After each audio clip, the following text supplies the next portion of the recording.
Welcome, everybody, to Midday Magazine for this Friday, February 21st, 2025. Have your host, James J. Malouf here. At 4:30 today, we're going to talk to Mitch Wayne about Tri-City Curling Club, get to know a little bit more about what they're doing over there and what they have upcoming. Right now, joining us monthly on the phone line right now, Wisconsin State Senator Patrick Testin. Good afternoon, sir. How are you doing? I'm doing great, James. Yourself? Doing good. Was looking forward to this in a conversation all week. And one of the things that I was looking forward to talking with you about is your listening sessions. You've been doing a bit of these, a little bit more, getting out there and shaking some hands and hearing some questions from people. How has that been going? It's been going great. In fact, earlier today, Representative Krug and I hosted a listening session at Macmillan Library at noon, and now is the chance and opportunity for individuals to come out, give us your input as we gear up for the state budget that the governor introduced on Tuesday. And then also, as a member of the Joint Finance Committee, although it hasn't been made official yet and hasn't been hammered, all the details haven't been hammered out yet, I'm really hoping that I can get the Joint Finance Committee to come to the 24th Senate District, either Stevens Point or Wisconsin Rapids, to allow individuals to come out and tell us what they'd like to see in the budget, what they don't like, make changes, edits, and it's just now is the time for folks to give us input on legislation, the budget, and everything else, and everything in between. We're going to get into the budget in a moment, but regarding the listening sessions and the importance of this, longtime listeners will know, you and I, we will have fun, we'll laugh, we also butt heads sometimes, but we have open and dialect and open conversations with each other and open respect. And I want to just, I don't think we do this nearly enough with our representatives, with our politicians. I respect this so much, and I appreciate this so much. I appreciate you, Representative Krug, and other individuals doing things like this in our communities, and not just here in Wisconsin, but around the country. We need more of this. I admire it, and I appreciate it, sir. Thank you for doing these things. I know it's part of your job, and you're probably just saying that, why is he thanking me? This is part of my job. But we don't have enough of this anymore, and I value this in our society. Well, and I do too. And, obviously not everyone's always going to agree, and sometimes people will be very passionate about issues, and sometimes emotions get a little raw, but I think it's critically important because, one, it gives us a good feel and tenor for where the general public is at. And also, it's an opportunity for us to think in ways that maybe we wouldn't necessarily do ourselves. So getting perspectives from other individuals, I think, is critically important because, that's often a very powerful tool when we start having conversations with our colleagues, because the truth of the matter is, oftentimes, and I've done it myself, where when we have discussions down in Madison on key policy proposals and the hot button topics of the day, it's very, very easy for us to fall into this trap where all we think about is what occurs under that dome or that bubble in Madison. And we oftentimes can lose sight of the bigger picture of how, what we're discussing down in Madison impacts people back home, both directly and indirectly. And now let's fight. No, I'm joking. The governor the other day addressed the budget, and you've touched on this a little bit already. So can you give your reaction to that, and let's talk about the work that's going to be done to put this together? Yeah, so Tuesday night, the governor gave his budget address, and, we're still paging through it. This was actually sort of a unique circumstance because typically we normally get the budget in brief, usually a day or two in advance of the budget address, just so we can start kind of perusing the highlights. We actually didn't receive the budget in brief until the day after the governor gave his speech. So for many of us, the reactions that we gave were based on, his speech. And from my standpoint, I'm a tad bit concerned because the governor laid out roughly a 20% increase in government spending. Wants to increase the government workforce by 1,300 workers, which is an astronomical amount, wants to increase taxes. And so my initial thoughts and concerns are a lot of this is going to be likely dead on arrival. And so what the Joint Finance Committee is going to do is similar to what we've done both under Governor Evers as well as Governor Walker, is that we are going to strip out all the policy provisions within the budget. We are going to start from the base budget, which is operating under the current state biennial budget right now, and then we're going to build upon that. Because this is the one number I really want to stress home, because a lot of attention and conversation has circled around our roughly $4.3 billion surplus. Now, roughly $1.85 billion of that surplus is new money that we think we can reinvest without creating a fiscal cliff.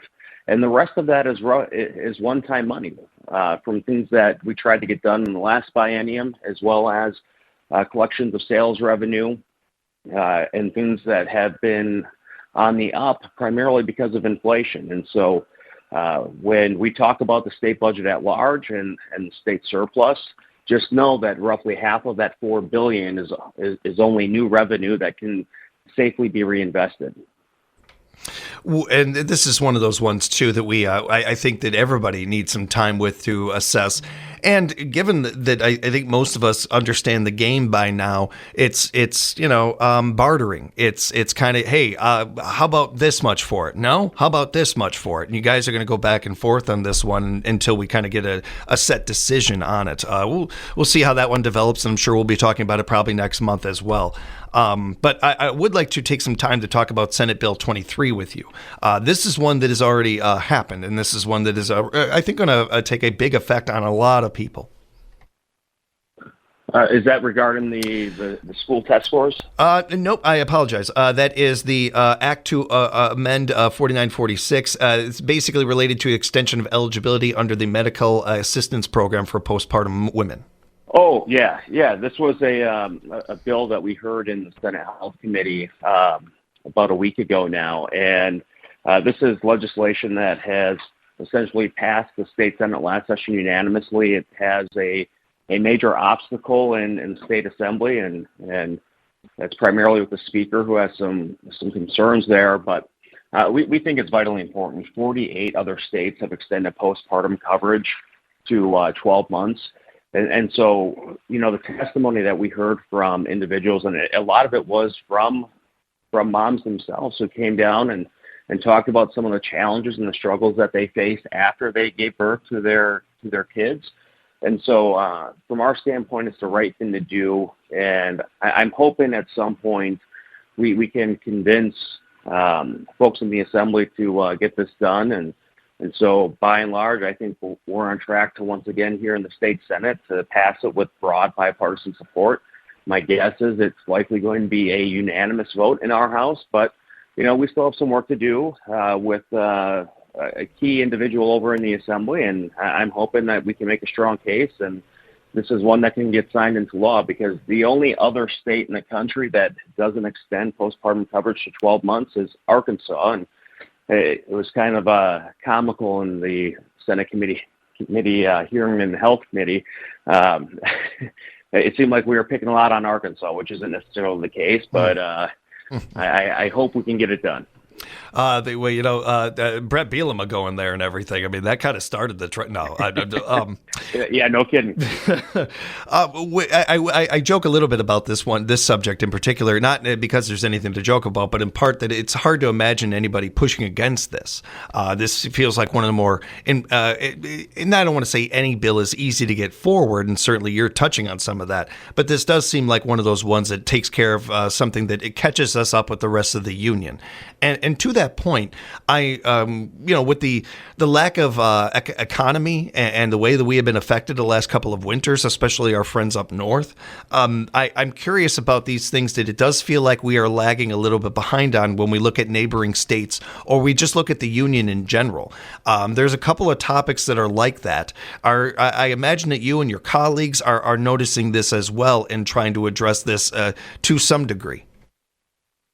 Yeah, I mean, this is, going back to the postpartum discussion, the primary roadblock that we've hit and run into, and the speaker has raised concerns, and, he is very much concerned that this is an expansion of a welfare program, which I suppose there is maybe a potential aspect or lens that you could see that through, but when you've got everyone coming to the table, private insurance companies, organizations that historically have been diametrically opposed to one another from both the left and the right, who are saying, no, this is the right thing to do. My hope is that we can continue to make and mount that case. But as you alluded to, there are other issues out there that, we have been slow to change. And, one being things like medical marijuana, which I am currently in the process of drafting the bill. It's not going to be likely as expansive as I would have liked, or the bill that I had authored back in 2019, but we're having conversations with stakeholders and seeing what is palatable that we think we can get done. Because again, as you referenced, we are an outlier on this front, and so I'm hoping we can. We're going to craft a bill that will create a framework for a medical cannabis program here in the state. We're speaking with Senator Patrick Testin right now, and sir, this, I think, that's last conversation ties into this next one, I feel, and I want to direct people to a great article by Terry Barr at civicmedia.us about why farmers are facing an uncertainty with contracts being suspended. Dairy farmers across the state are struggling with questions after our government and some others have impacted environmental agreements.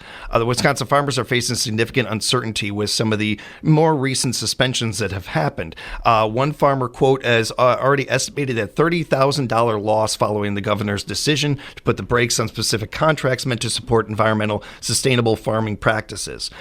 There's a lot of layers to this one, and we only have so much time. So I don't mean to take too much time on this one, but given what we were just talking about, and we all understand how difficult it is for farmers in our ag industry and how vital the ag industry is in this state in particular, more than most, this has got to be something that you and your colleagues are aware of. And I'm curious how much conversation you do, how much you do representing of this. Yeah, I mean, that's a great segue. In fact, I just had the Department of Agriculture, Trade, and Consumer Protection Secretary in my office to discuss some of the challenges that are being faced by our farmers. And it's no question that, our farmers, they take lumps every single year, and some of them are deep bruises, and some of them are not so bad, but it's always a challenge, right? And so one of the things that we continue to have conversations about, and I give Secretary Romance, who's actually a Wisconsin Rapids native, a lot of credit because, he has come to the table with innovative ideas, and he's done a great job in working with our ag community and as well as the legislature to support programs and initiatives that help increase exports. In fact, in my conversations with folks over at the Farm Bureau and the Wisconsin Dairy Business Association, we actually saw an increase in our exports for dairy products here in the state, which was sort of an outlier compared to some of our other states that we compete with in the dairy industry. But even though it was a decent year, there are still are challenges. I mean, I think as we take a look at the demographics of our farmers, the average age of our dairy farmer here in the state is now approaching over 60 years old, and trying to find that next generation to take up that mantle. I certainly don't want to ever find ourselves in a position where kids in the classroom open up textbooks and they see, well, Wisconsin used to be the dairy land of the United States. And I just want to make sure that we are doing everything that we can to position all of our farmers, not just dairy, but our potato and vegetable growers, our cranberry growers, and everything in between, that we are continuing to do what we can to support our ag economy, which is one of the cornerstones of our state's economy. You mentioned meeting recently with local members of the Wisconsin Future Farmers of America. Is this a big part of the discussion of what we're talking about right here? It certainly was. It was actually fun because prior to meeting with the FFA students, I sat down for an interview with an ag publication, and one of the questions that they asked me was, well, what do you try and teach the kids that come down? And I started to laugh, and I said, I think they normally teach me something new that I didn't know every time these students come down, because they really are they are virgin leaders within their peers, and I learned something from one of the students who grows a specialty crop, sunflowers, and her dad pressed those sunflowers into oil and other types of products, and and they're right out of the Amherst area. And so it was it's always fun, and they had great questions. But more importantly, the interaction that they had and the questions that they asked were really impressive. And so so long as we have students like that who are actively engaged and have an interest in agriculture, I know the future is bright for the state. The other morning, you had a positive meeting with several students from Mid-State Technical College talking about the future of our state. How did that go? It went great as well. I mean, I think anytime we can have students come down, whether they're middle school, high school, and college, and engage in the legislative process, I think that's awesome. So we had a good conversation as far as what the technical colleges are looking for in the state budget, whether it's educational resources, open educational resources, which are a great tool that we funded in the last budget. And we want to keep going because this helps lower the cost for students as it relates to some of their textbooks and other sort of training materials that are shared throughout the entire tech colleges. And what makes asks like that so easy is when you have great institutions like Mid-State Technical College. I mean, I am truly blessed to have such a great institution in our backyard. And with the work that President Mondyke has been doing with her leadership team, it makes it a really easy sell when we get into those negotiating rooms with our colleagues on the Finance Committee to make the case as to why we need to continue these investments. Because ultimately, the way I view it, our technical colleges, they are the ones closest with their ear to the ground, talking to our employers, making adjustments as far as the programs that they offer. And they are kicking out some of the best talent that we have with great education through the doors in 2 years or less, with less debt, where the demand is through the roof, where recent graduates can start off making 80 to 100 grand a year. So from my standpoint, the tech colleges give us some of the best bang for our buck, and certainly the students that came down to advocate for what the tech colleges are looking for in this next state budget were a prime example of that. And we'll wrap up with the On the Job series in a moment, but I did want to take a second to highlight Pamela Severson. You recently had her down, and she had a legislative citation and a U.S. flag that was flown over the state capitol for this. Well, actually, I got to go up and visit Pam. So Pam Severson just retired from Fort McCoy and talked about a tremendous career of public service, nearly 30 years. And she essentially ran all of the logistics, the planes, trains, trucks, helicopters at Fort McCoy. And so she was responsible for all the logistics for all the different divisions and regiments that come in from around the surrounding states that Fort McCoy services. And, what was so great talking to not just Pam and her family, but many of her coworkers who've known her for years, just talked about just what a incredible person that she was always happy and positive, and was really about building the team, and more importantly, making sure that everyone understood their mission at Fort McCoy, which was servicing our men and women, making sure that they had the resources that they need. So as they trained and got ready for their deployments, whether in different parts of the country or around the globe and even in conflict areas, that they would be able to do so safely and in a timely manner. And so it was a great celebration, and there a lot of tears were had by Pam and her family from some of the stories that were shared and retold, but truly a great opportunity to highlight someone who has basically given her life to public service and serving her country, and wish her and her husband the best. I think she had mentioned that in retirement, her hope is to refurbish an old school bus so that her and her husband can travel the country. So I wish her the best of luck, and God bless her for her service. Yeah, I thought it was definitely worth noting, and thank you for sharing that, sir. And wrapping up, you had your recent On the Job series. You were in Tomah. I was. This was a fun one. So I spent the day at Strike Zone, which is in downtown Tomah on Superior Ave. You can't miss it. It takes up a whole city block, and got to work alongside Ty, who is the GM and part owner. And it's a facility, as far as he knows, has been around since like 1912 or 1914. They've got 12 lanes. And let me tell you something about Ty. He is a much better bowler than I am. In fact, when we sat down, I asked him, so how's your bowling game? And he said, well, I average about 225, to which I think my jaw hit the floor, because if I can break 100 on a good day, that's a banner day for me. But you and me both. It was, it was really neat. I got to help oil the lanes, which has a really advanced robot that does that, which I didn't know anything about. Got to go behind the scenes and see how the pin setters operate and do some repairs there. And what's always fun for me, you know, one of my first jobs back in high school, I worked at a family restaurant in Menominee, Michigan, and, you know, started off as a busboy, worked my way as a prep cook, and then eventually a line cook.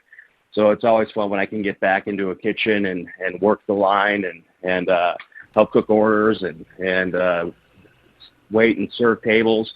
And then probably the most interesting thing at the end of the day, actually got to drill some holes in a bowling ball, which, you know, I'm thinking, how technical can this be, right? Because 3 holes, you got 2 fingers, a thumb. Yeah. There is an absolute science behind this, which it was really impressive, because it was neat. Yeah. Ton of fun, but again, this is why we have done this program now for going on 8 years.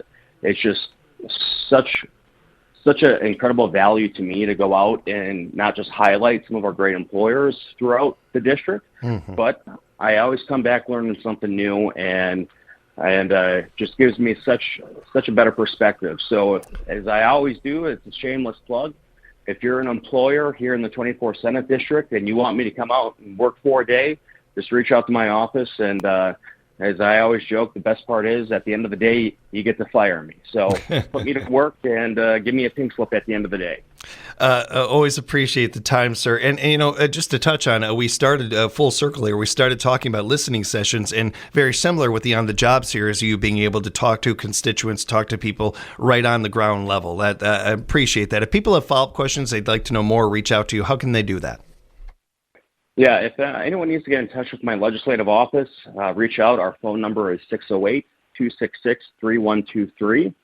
You can shoot us an email at sen.legis.wi.gov. You can follow us on social media, Facebook, X, Instagram, the whole works. And, of course, if you ever want to meet in person, just reach out, give us a call. I'm more than happy to do that. And now is really a critical point to be in contact with your elected officials down in Madison, as we have just now, we are out of the starting gate for the state budget. So myself and others are going to be going around our respective districts to receive feedback and input from our constituents.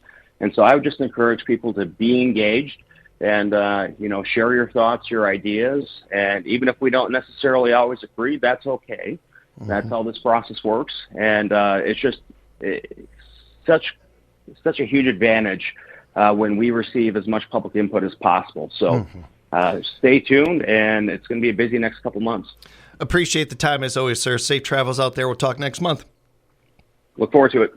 More coming up here at WFHR.